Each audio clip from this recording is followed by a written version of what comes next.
there is something that almost everybody who has ever been to therapy can relate to.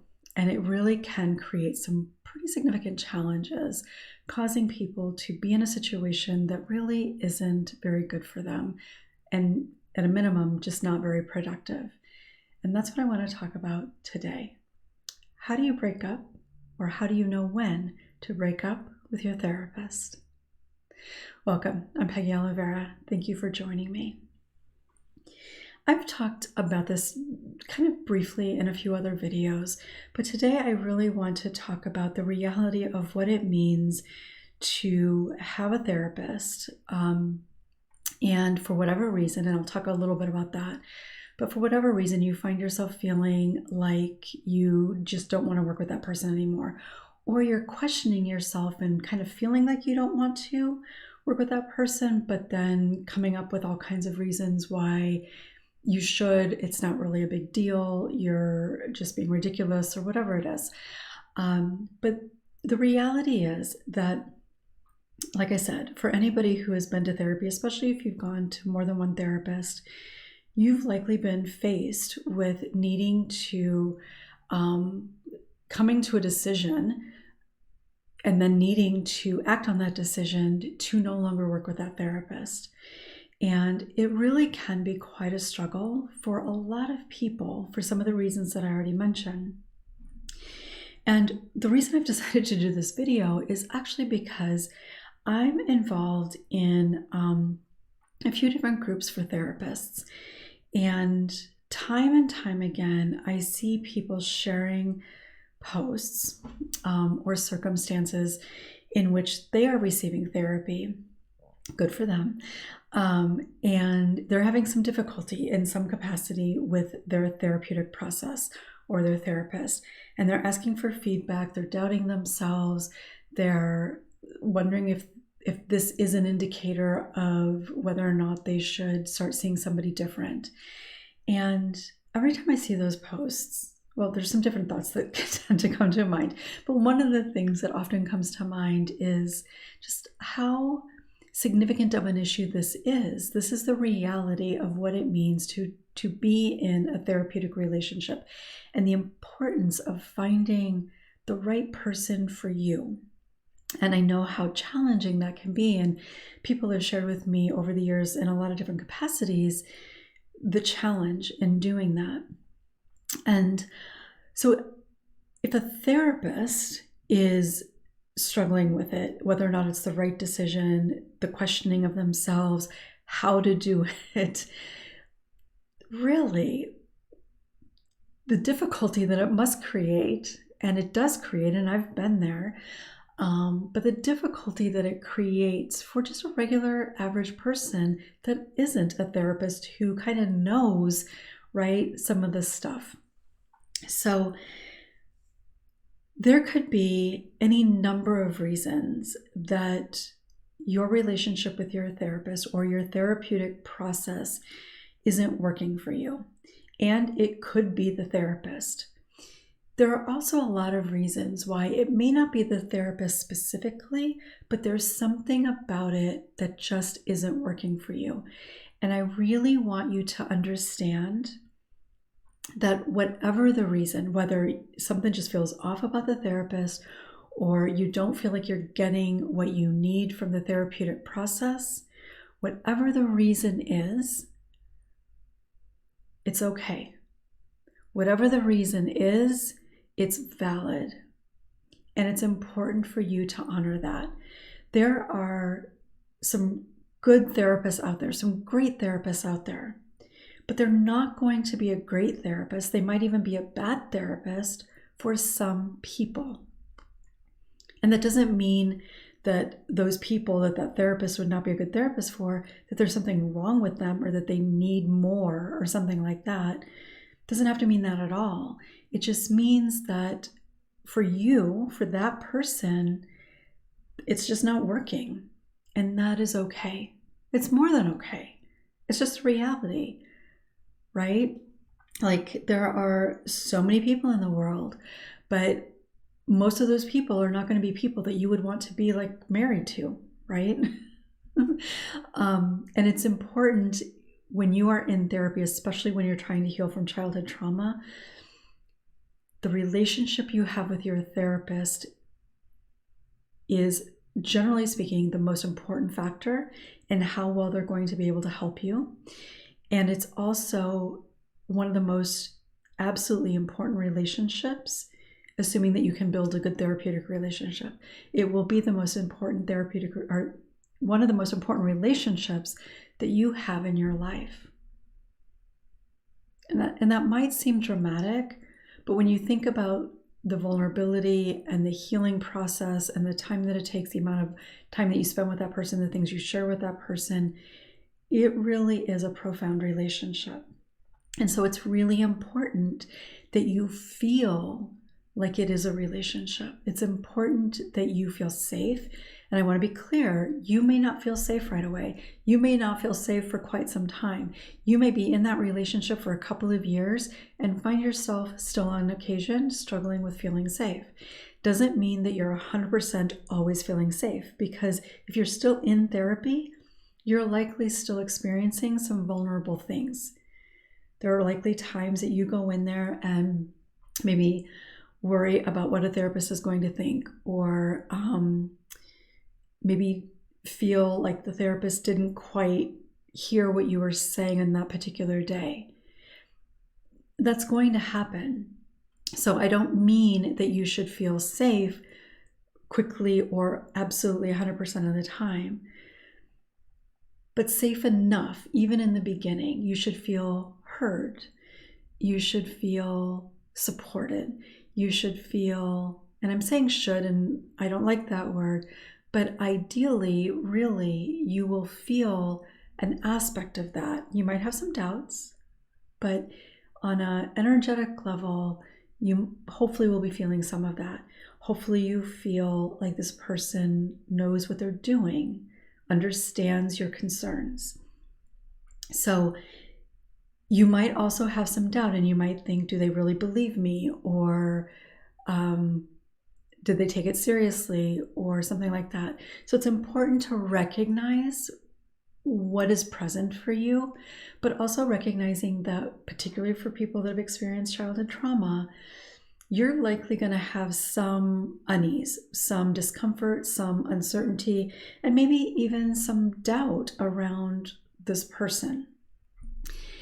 And if that is the case and it feels strongly to you, there's nothing wrong with meeting with somebody else and seeing how that goes, and see if there's any sort of difference in that regard. And if there is, and you feel more comfortable with that next person, then I think that says something. If you find that you kind of feel the same sort of way, even if there's maybe some differences, so you move on to somebody else, but then you feel kind of the same sort of way, then it probably says something about, okay, hold on.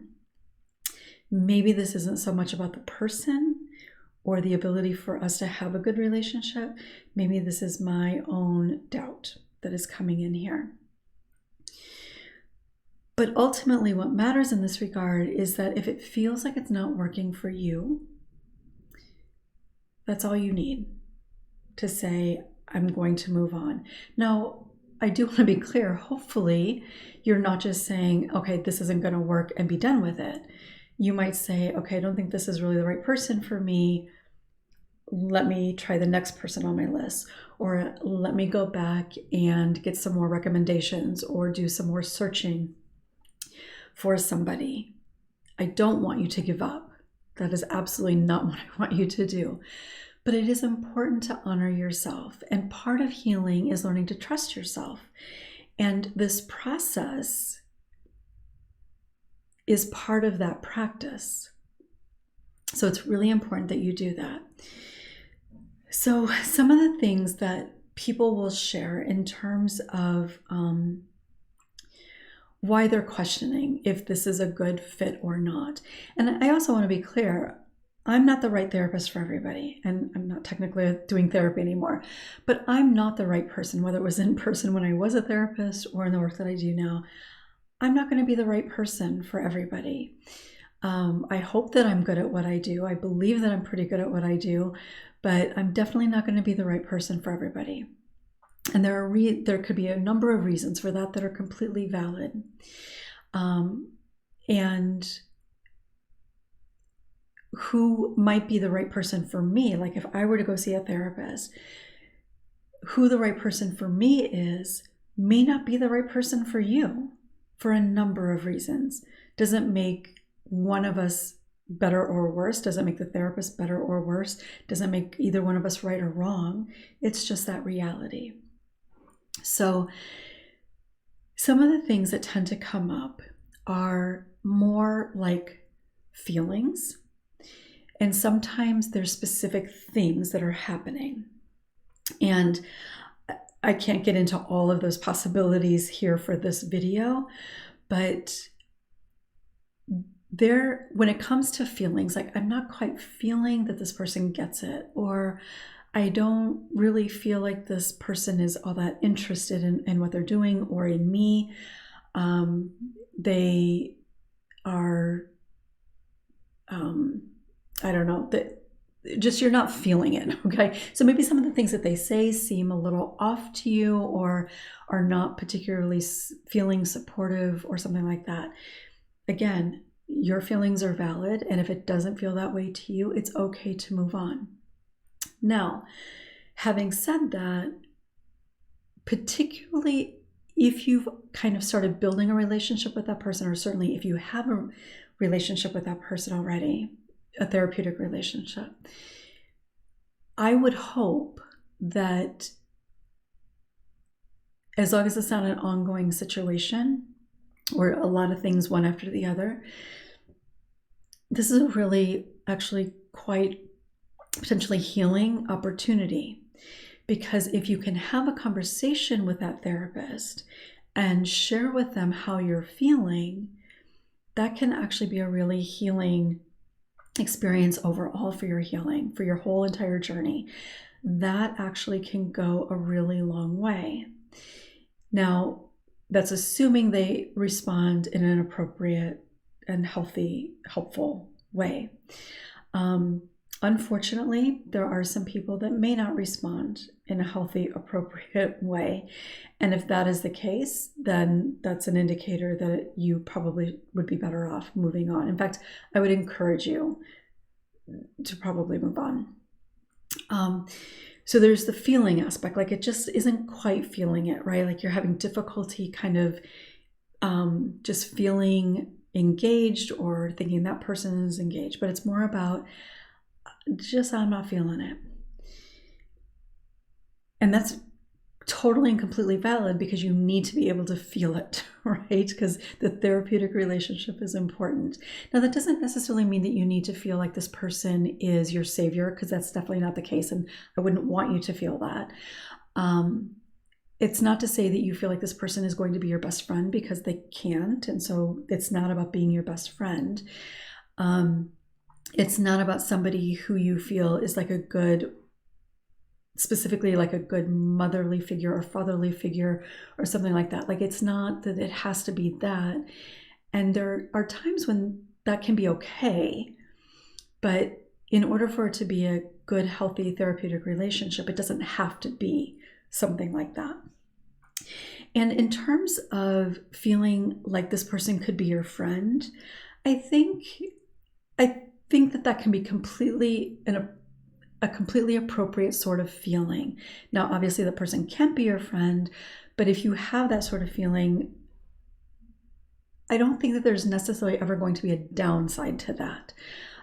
There could be some transference, and I'm not going to get into all the details of what all that means, but like particularly like in terms of mother-father sort of thing, there can be some transference there. That doesn't have to be a bad thing. So like if somebody feels like maybe they're your mom sometimes, or your dad or something like that, or even like a sibling, it's important to talk about that, but it doesn't necessarily mean that this is the right or the wrong person for you. But it is important to be able to recognize that and talk about it within the therapeutic process. Because transference is completely normal. So feeling part of it.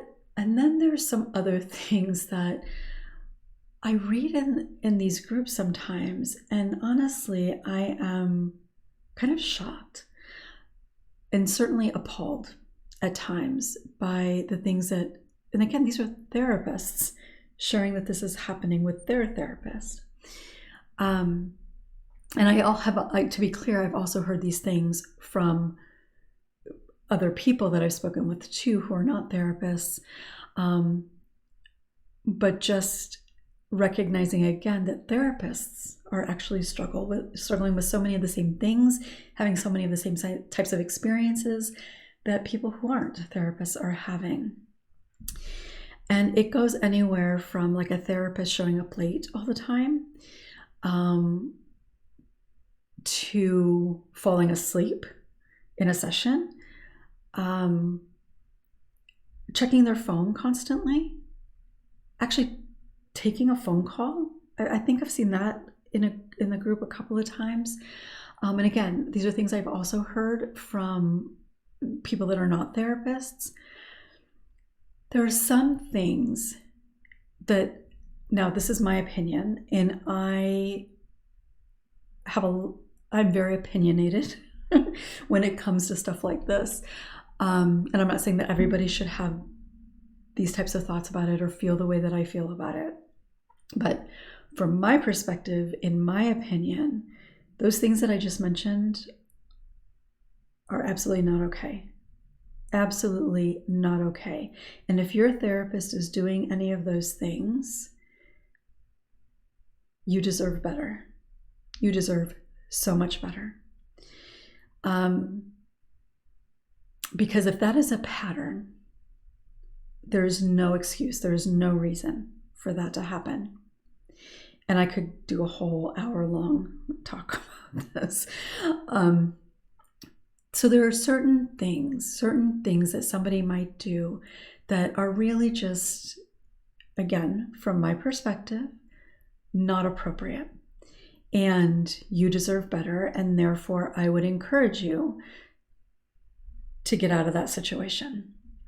And there are probably a lot of, some other things that you might have experienced or may experience at some point that I might also feel the same way about. But those are just some of the things that I hear over and over again. And again, I've heard it from therapists and non-therapists. And so absolutely, you deserve better, and I would encourage you to try to move on. So what do you do? How do you move on? How do you break up with your therapist? Well, there isn't really a right or wrong way. The easiest way to do it is to just not go back. And that is something that people do. And I will also say that in my own process, I have struggled with how to break up with a therapist, because I've had some that just didn't work out for me. And one was, this is another thing that particularly when it comes to trauma, that I think is not okay. And that is, I had a therapist, I went to leave the first session, went to shake her hand, and she said she doesn't shake hands. She said, I don't shake hands, I hug. That is really not appropriate for people that have experienced childhood trauma. Again, my perspective, my opinion, but there are so many reasons why I believe that. Not to say that a client asking for a hug is wrong, not to say that hugging a client is wrong under good, reasonable circumstances, but always with the client's permission. But certainly the way that she did it, the way that she said it, the way that she expressed it after the first session, that isn't okay. And it made me really concerned about other people that she would be working with. And I decided, actually, I might have gone back to her now that I think about it. This was years and years ago. I don't think I went back to her, but I actually might have gone back to her. So it may have actually taken me at least a time or two before I didn't go back. But I'm pretty sure with that person, I just didn't end up going back. I didn't talk to her about it. I didn't tell her. I just didn't go back. Another person that I stopped seeing, I think I only saw her once. It just didn't, the circumstances just, I felt again like it just wasn't a good fit. I think I just didn't go back. So you can just not go back. That is perfectly okay. If it's somebody that you have a relationship with, if you've built a little bit of a relationship and there's something that comes up that is not a pattern of behavior throughout your relationship, I actually would encourage you to talk to that person. Like if you've been working with somebody for, I don't know, a few months or even longer, and they've not seemed really distracted, or they've not been late, and suddenly they are, for the next 2 sessions, they're late. I would encourage you, if you can, I know it's not easy to do, but I would encourage you to share with a therapist how you're feeling about it. Again, this can actually be really healing. It's certainly not you're not responsible for it, but it actually might be helpful for that therapist to recognize that you're not feeling okay about that, and that maybe that's really not okay. Again, not your responsibility.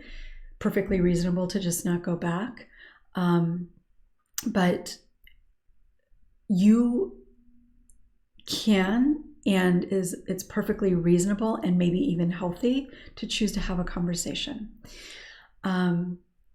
If you feel like you want to, you can actually say to that person, whether you're in session or maybe you call them or send them an email or something, and you can say, I'm not coming back. You could tell them why you're not coming back, and you do not owe them anything more than that. There is, like I said, again, there isn't a right or a wrong way to do this. You can do it in whatever way feels best for you. Sometimes people worry about how that person is going to feel, and that's very kind of you to be concerned about that, but that is not something that you need to be concerned about. As therapists, we know that there are a variety of reasons why somebody might stop coming to therapy. We know that people, generally speaking, when they're going to stop therapy with somebody, they just stop. They don't necessarily have a conversation about it, unless you're working towards actually ending the therapeutic process. So therapists are aware, therapists understand.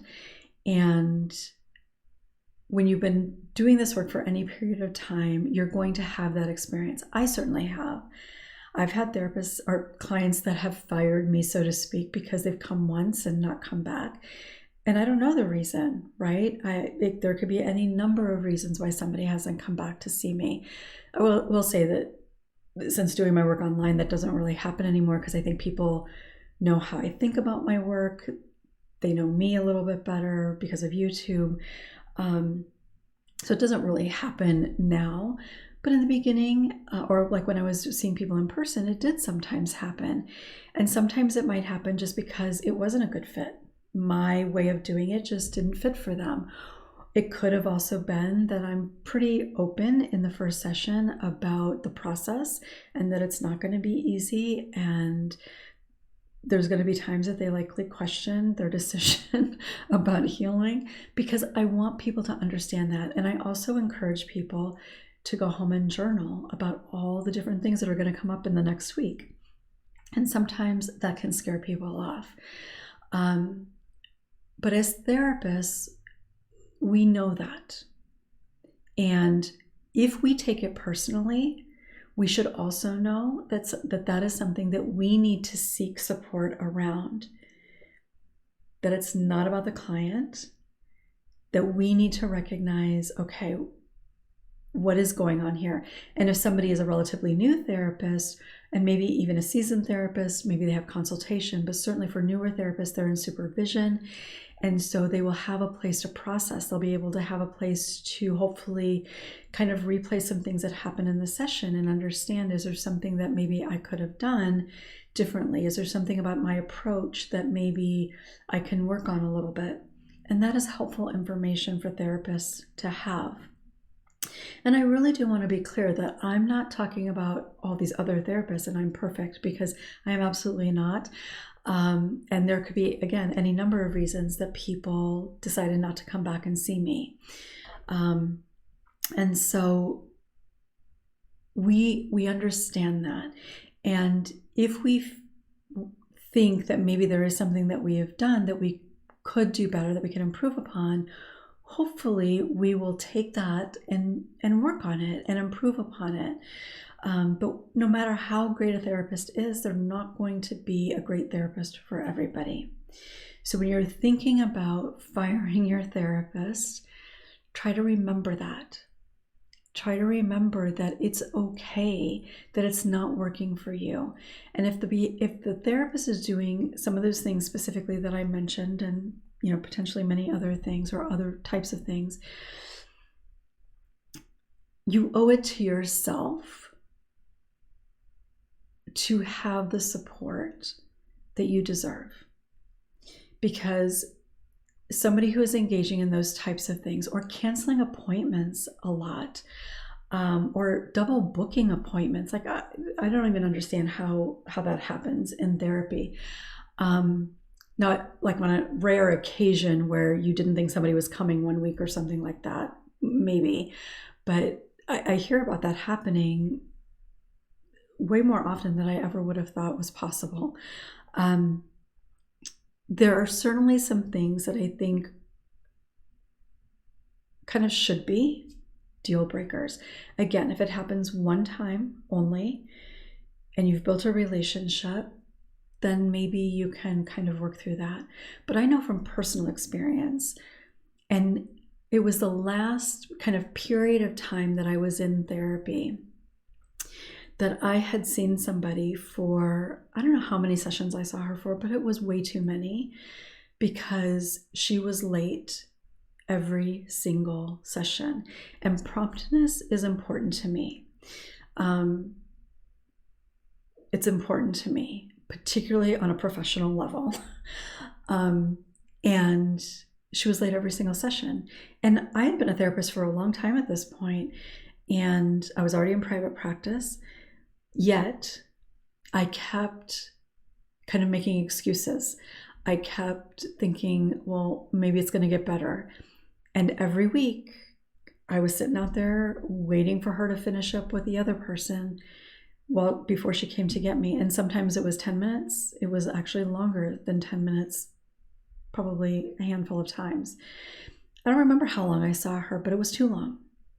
Particularly because promptness is something that is important to me. I make sure that I am there on time, and she should make sure that she is able to meet me on time. That's my opinion, my perspective, but that's how I feel. And even if she didn't feel that way, which clearly she didn't, even if other people wouldn't think that way, that's okay. And for them, it's not a deal breaker. But for me, it really was. And I should have honored myself long before I did in ending that relationship. And I think I might have said something to her about being late, but I don't really remember. But it got to a point where I just thought I'm not doing this anymore. And it was interesting, because I really, every week I would think, why am I doing this? Why do I keep doing this? And I think part of it was because I kind of liked her. I thought that if we could get past that she might have something that she could really offer me. But I kept feeling resentful. And so obviously I'm not going to get anything out of it if I'm feeling resentful. And I'm sharing this with you because even for me, as a therapist who had done a lot of healing at that point, I was still finding it difficult, just like some of these people in the group, right? Like I didn't have a group at that time, but still kind of feeling like, well, putting myself in that position over and over every single week, feeling disrespected and feeling resentful on a matter that actually is quite important to me. And I'm pointing that part out again about the importance to me, because what is important to me may not be important to you. What is important to you may not be important to other people. What matters is what is important to you. So you can have the conversation if you want to. You can say, I won't be rescheduling, or I won't be scheduling. You could tell them why, or you could simply just not go back. And any of those are okay. You need to do it in a way that allows you to feel the freedom to be able to not return if that doesn't feel like what is best for you. I'd really love to hear from you. What kinds of experiences have you had? How do you tend to kind of break up with a therapist? And have you found yourself in a situation in which, and maybe you're there now, where you are kind of struggling a little bit? And I hope, if I have a client who's watching this now, if I have a client in the future who is watching this particular video, if there is something that I am doing that makes you feel uncomfortable or unheard or disrespected, I really want you to be able to talk to me about that. And I share this with my clients early on in our work together. But I think sometimes it's helpful to hear again. So if it feels comfortable to you, I would encourage you to have a conversation. But I know that that isn't the reality for most people. You just heard me say that with a few different therapists, I don't think I had a conversation. I just stopped going. And that is all that is really necessary. But honor yourself, trust yourself. And while there are going to be a lot of therapists out there that are not the right therapist for you, it doesn't mean that there aren't many out there who could be. And it's certainly, if you're not finding the right therapist, it absolutely does not mean that you can't, or that you are the problem and you'll never find somebody. And you owe it to yourself to work with somebody that you can really build that therapeutic relationship with. And you truly deserve that. You deserve support along this journey. So share your thoughts and reactions in the comments. I'll look forward to seeing you next time.